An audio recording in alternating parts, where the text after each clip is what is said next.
मनीष कश्यप के लिए हो गया बहुत बड़ा खेल। इस तरफ मदुरई कोर्ट से उनको चार्जशीट पर कहा गया कि आप ले जाइए बिहार।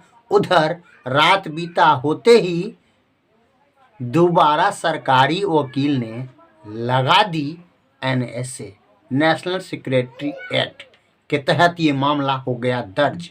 19 तारीख तक भाई साहब को नहीं मिल सकती है जमानत।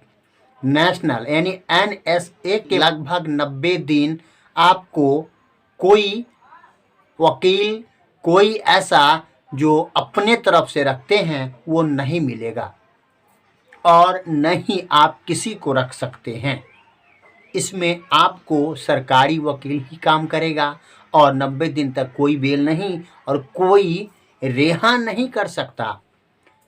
माना जाता है कि ये जो कानून है वो 1980 में लागू हुआ था, जिसके तहत तमिलनाडु पुलिस और वहाँ के बड़े मुख्यमंत्री जो होते हैं आईपीएस जैसे कि कलेक्टर और ये सब लगा सकते हैं और इनको इस मामले में लगाकर 19 तारीख तक का डेट दे दिया है।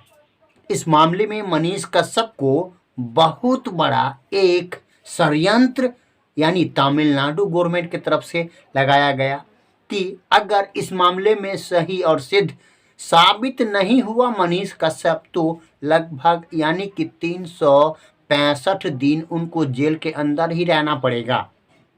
जिस तरीके से उस मामले में और उस एक्ट की तहत इस मामले को लेकर जिस तरीके से और ये मामला पूरा क्या मामला होता है और कैसे एनएसए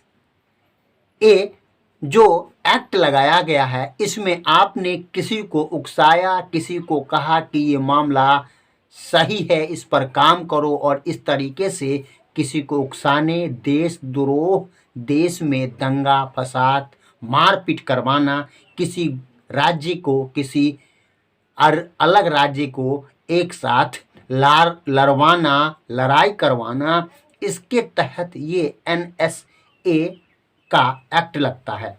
जिस तरीके से मनीष कश्यप एक पत्रकार है, आप सभी को इसके बारे में पता ही होगा, मगर उसको एक यूट्यूबर नाम से जाना जाता है।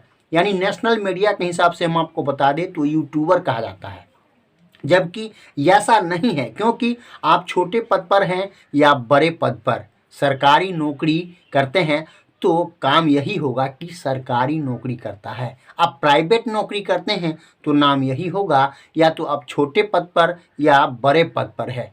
आपको पता ही है कि ये नौकरी करता है और प्राइवेट करता है। ये मामला यहीं रफा दफा करते हैं। हम आपको बताते हैं कि मनीष कश्यप को जिस रात जिस समय बुधवार को उनको मदुरई कोर्ट ने एक बार सीधा दाखिल खारिज कर दिया गया। उनको कहा गया कि आप सीधा सीधा बिहार जा सकते हैं, यहाँ मामला सॉल्व हो गया। वहीं पे रात बीतते ही एक गवर्नमेंट यानी तमिलनाडु गवर्नमेंट के तरफ से उनके बड़े सीनियर अफसर के तरफ से एक एक्ट लग जाता है जिसमें एनएसए और उनको 19 तारीख तक इस रिमांड में रखा जाता है। इस मामले में उनको लगभग जो है 90 दिन तक जेल में, कोई बेल नहीं, कोई ऐसा उपाय नहीं उनको बाहर जाने का और कुछ भी नहीं कर सकते वो अपने तरफ से, ये होता है। और जैसे ही 90 दिन बीत जाए उसके बाद उनको जो है इसको और डेट बढ़ा दिया जा सकता है।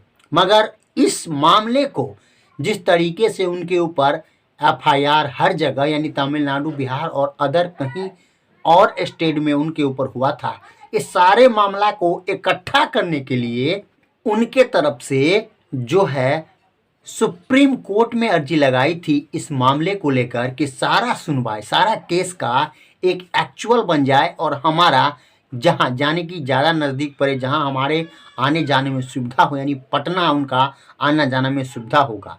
तो सोचा कि वहां पर हम इस सारे केस को इकट्ठा कर कर पटना ही हाई कोर्ट में करें और वहां पर हमारे लिए सुविधा होगा। इसके कारण वो सुप्रीम कोर्ट में अर्जी लगाई, मगर वहां पर भी इनको जो है कोई ऐसा सुविधा और कोई ऐसा काम नहीं हुआ जिससे मनीष कश्यप को जो है इस बारे में और इस बात को वो एकदम एक्चुअल बने कि मनीष कश्यप जिस तरीके से अलग अलग स्टेट में उनके ऊपर एफआईआर है वो पटना ही हो जाए। वहाँ पर भी उनको 10 तारीख तक का मोहलत दे दिया है सुप्रीम कोर्ट ने कि 10 तारीख तक आप नहीं कुछ कर सकते, आपकी सुनवाई 10 तारीख तक होगा सुप्रीम कोर्ट में। जिस तरीके से ये मामला हुई, इधर मनीष कश्यप की अगर बात कर ले तो मनीष कश्यप को 19 जो है तारीख तक रखा गया है न्यायालय में। अब देखना है कि उनका 19 तारीख जो है आता है उसमें क्या होती है और कैसा सुनवाई होता है।